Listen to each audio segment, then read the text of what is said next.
My name is Jerry Kroth. I'm a psych professor in California. This is about the psychology of the Jerusalem-Israeli issue. Now, there are four modern forces. These are four forces of collective insanity in the Israeli-Palestinian conflict. One is radical Islamic fundamentalism, another militant Christian evangelism, a third extreme Judaic messianism, and finally secular territoriality. Those four forces concentrated on the Temple Mount in the center of Jerusalem could be the biggest trigger for World War III.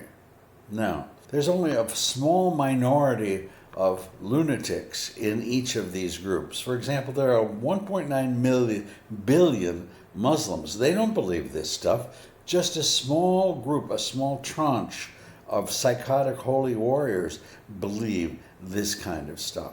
Within that group, they believe that there will be great turmoil in the world, that Jews will die, and that the Savior, the Mahdi, will appear carrying a black flag, and he will enter through the eastern gate of the Temple Mount in Jerusalem, which is now blocked off. That's their end times prophecy. Ahmadinejad from Iran, the former prime minister, believed in that.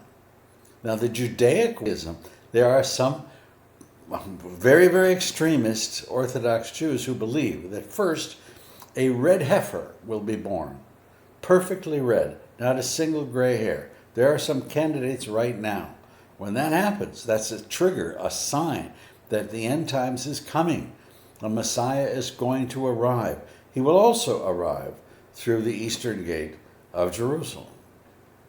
Now, the evangelical wing, quite serious, Christian Zionists, they believe there will be a great war, Armageddon. Another temple is built, Jesus returns, and he comes through the eastern gate.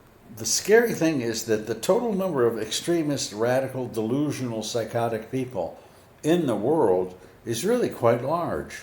About 1 million fundamentalists fit this category. About 4.2 million people altogether.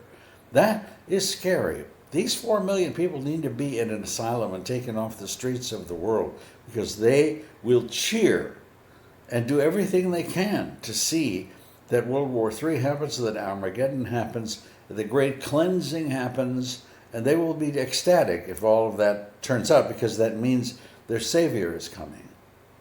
It's a very interesting story, especially now that Israel and Iran are bombing each other. Watch the full lecture.